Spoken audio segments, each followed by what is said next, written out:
Hi friends, Mindy here. I have a flip through for you today of my completed journal for Son of Man from Bythewell4God. I finally finished this kind of right before the new kit release. Today, when this video goes live, the new kit from Bythewell4God will be releasing. It's called On the Brink. This is what that looks like. I don't have that kit, so yet it got delayed in the mail, but I will get that unboxing up as soon as I can. But there are other unboxings out there from Jessa and Stephanie, and of course Lori's live on Instagram that you can rewatch, that kind of show what that is. But I will get my unboxing up for that one as soon as I can. But for today, I'm just going to show you this completed journal. Originally, I had designed this journal with 2 signatures, thinking that I was going to work through it a certain way. And just January being what it is for me, I just ran out of time. And so I always, the study is the most important part to me. So I wanted to make sure I got all of my notes and everything in here. And so my pages are actually very simple. I realized I don't really have even a whole lot of process videos for this particular kit, but moving into February, especially with the look of the new kit, you'll probably see more process videos from me. So at this point, I'm just going to do the flip through. So when I do have the process video for how I set up this journal, if you want to see that, I will put all the links for everything down in the description. But on this first page, I had this paper from By the Well as my front page, and I just wanted to kind of break it up just a little bit. And so I added this lace flip over the top. And then I have a piece of old dictionary paper up here and a trim, and I have this kind of flipping over the top into day 1, and this just creates a little uptuck spot where you can stick. I have these journaling cards and the flash card here with some notes, and then I did add a little paper clip up there just for a little added security to make sure that nothing, it doesn't fall down. In the background on this page here, I just stamped with some distress ink and like a background stamp, and also the stencil that one of the stencils that released with the kit. And then this is actually one of the journaling cards for this month, and I fussy cut out this frame because I just thought that was really beautiful. And so I just kind of glued that as a tuck spot and then made a little label or little tab here. I had mentioned it before. I think that, purple is my favorite color. So this working with all the purples was a lot of fun. This is day 2, and for this day, there was a page in here that had this mulberry paper in it. And what I decided to do, because it's just real thin paper, is just to kind of create a pocket. So I folded down the corner and glued it down, and then just put this ephemera piece, and then I glued it to the page behind it. So it just holds my notes here. Added a couple of ephemera pieces. This is actually a Tim Holtz piece. A lot of those pieces coordinated this month, so that I have several of those things in here. And then again, just all of my notes and things tucked in here. In the background here, I have the stickers that came with the kit, and this was actually from the top of one of the sticker sheets. They make sure to cut those out as well, and so I just added that on there to kind of continue this little label over here. It kind of looked funny on that back side. So day 3, I used one of the file folders here, just kind of turned out sideways, and glued down this bottom part. I added a trim over here, and then I have my flashcards with their notes on there. And then on this page, this is some Braille paper. I did the same thing where I used the journaling card as just kind of the focal image for this page, and have my notes kind of tucked in there. And then I added some watercolor to this Braille paper. Interesting fact, the Braille paper, it does some really fun things with wet media, and especially some like the Tim Holtz things that are kind of reactive oxides and that kind of stuff. So I'm gonna do some more playing with that because I love how that ends up looking. Anyway, day 4, I used one of the ephemera pieces down here to create another tuck spot. Some of the ephemera pieces this month were nice and large, and my book is not all that big, and so it allowed me to kind of use some of these bigger elements as tuck spots and pockets, and you'll see I did that through a lot of this journal. Here I just had some fabric in my stash that I kind of felt like worked with everything. I added one of the stickers from the kit here on this corner, and then I had one of the journaling cards, I wanted to use this scripture that was on here, though, did not coordinate with the day that I was working on. And so I just covered that up with an ephemera piece, and then have my notes there on the back. And then I just have that tucked into this little fabric pocket. And then over here, I have the other flashcards and notes. So sometimes when I have a verse or something that's a little bit too long for the flashcard, I will still include the flashcard in this day, but then I'll end up having the verse written out on another page, which is kind of what the situation was here. I write really big, so sometimes I can't fit it all in the back of the flashcards. Anyway, this is day 5. Over here I used a Tim Holtz Sizzix die. I cannot remember the name of this set. I'm looking around to see if it's still on my desk so I could tell you. Oh yeah, here it is. What is it called? It's called Crochet, and there's 4 different dies you can kind of see here. And so I used this a couple times this month. I just thought it really worked with like the vintage lace and everything. And this is actually just the paper from By the Well. And I cut that out, and then I just glued on this one edge here, and that created a tuck spot for this verse. And that also still allows this journaling card to kind of stay the focus of this page as just kind of a focal point for that day. And then I used one of the little mini file folders here on this page because this background is pretty busy, so I didn't really need or want to add a whole lot of that to it, but it just ends up holding all of my notes.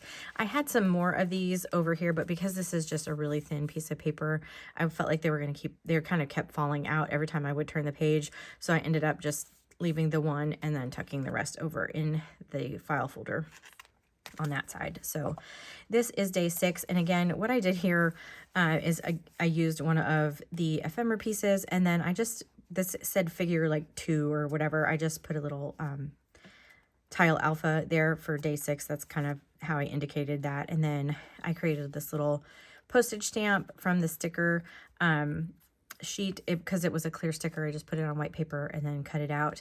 This is, I believe, a Tim Holtz piece, and I just kind of created this cluster as a tuck spot. So all of my flashcards here tuck behind that, and then I have these big ephemera pieces over here where I have these tucked in, and then I use that doily stencil that came out this month back on both of those pages.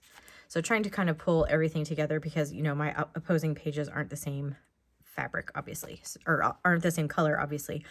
On this page, I have some fabric trim, and I tried to bring in some of the blues on this page. So I had used this big ephemera piece, and I just took the Daniel Smith watercolors that came in the kit and just kind of added a little bit of purple, really messy on here, not, you know, very detailed, but just to add a little bit of color to this ephemera piece. And then I did some green in the leaves as well, just to bring over kind of the purple from this side as well. And then I have, again, my journaling cards just tucked in here.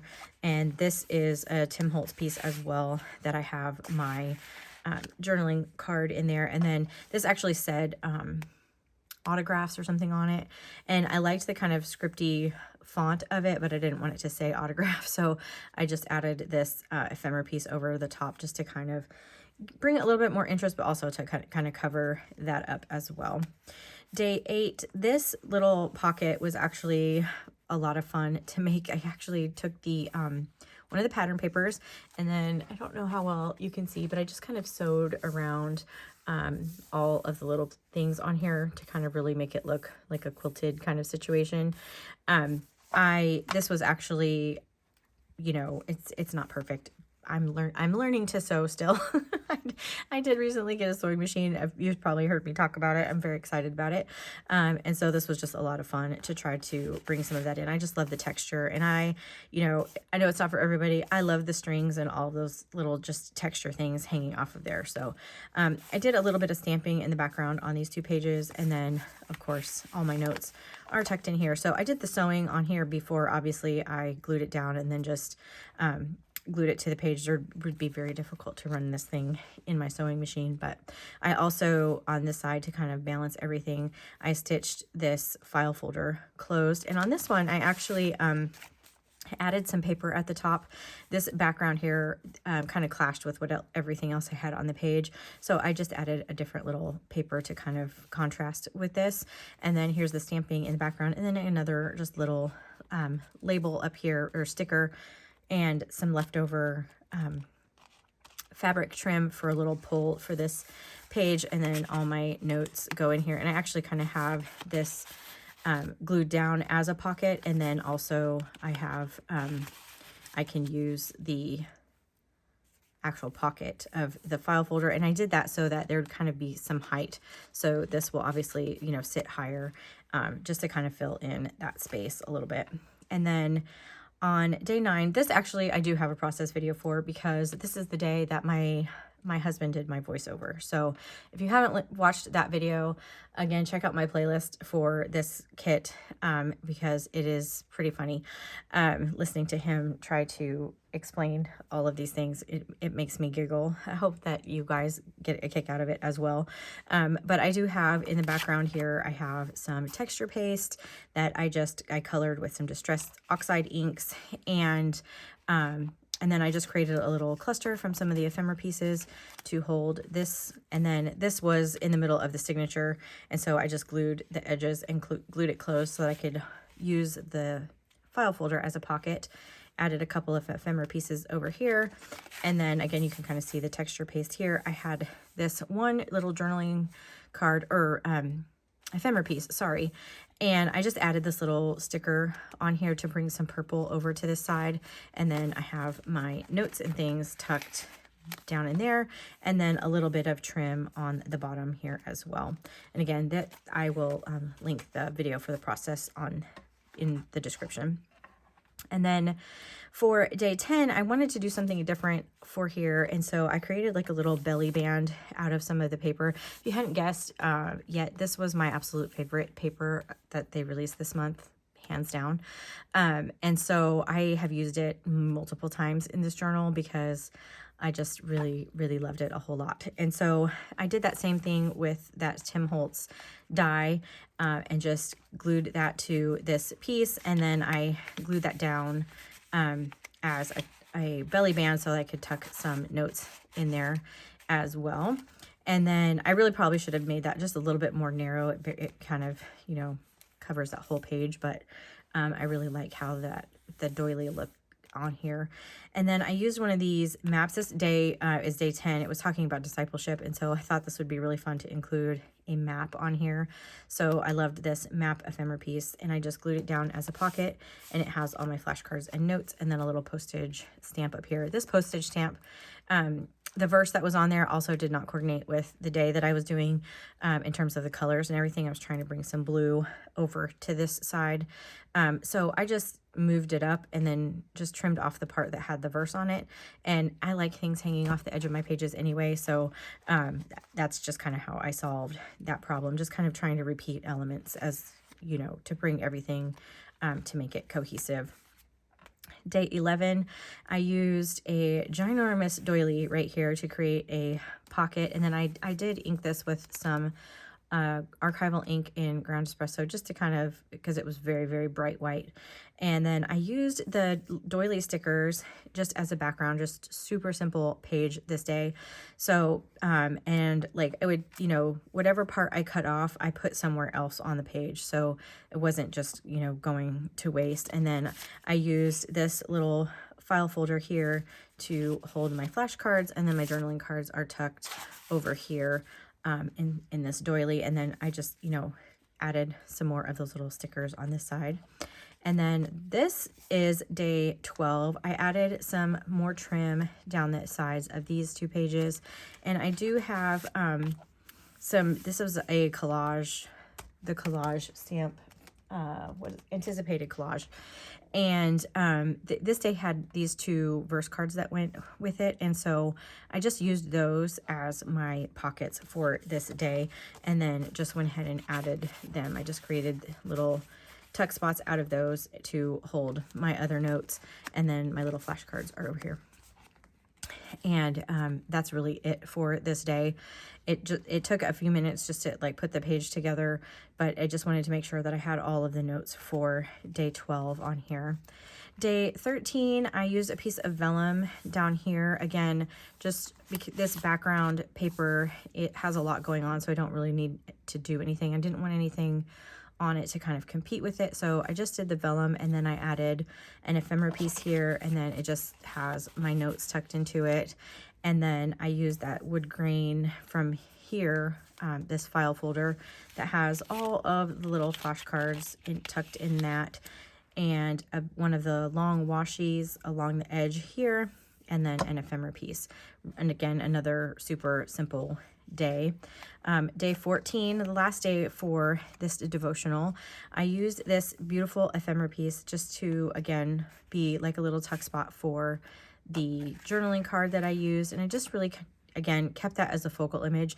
There's so much detail in these that I just really kind of wanted to leave them as focal images as much as possible. And this was kind of the best way to be able to do that without actually gluing it down, so I could actually use it as a journaling card. And then I created a little cluster here on this Braille paper out of some of the ephemera pieces. And then I have a couple of the clear stickers stuck down here. And then again, one of those long washi strips on this side. So I ended up, I did not even use the full signature for this first signature. So this last signature of my journal is empty, and that is okay with me. Sometimes I'll go back and add notes as I come across things that references or whatever to Son of Man. I may add those in there. And if not, then that's fine too. But I could take the signature out, but then it will make my cover a little bit like off center, so I'll probably just go ahead and leave it in there. But like I said, it ended up being kind of not the way that I intended to work through this. I had planned to have it more kind of free flowing and use several days per each devotional day, but it just didn't work out like that, and sometimes that just happens. So I wanted to give myself extra, a lot of room in case I needed it, but I was able to do that. As you can see, she's pretty chunky even without filling up that second signature. So anyway, if you liked this video, I would really appreciate it if you gave it a thumbs up. Subscribe to my channel if you haven't already, and until next time, bye.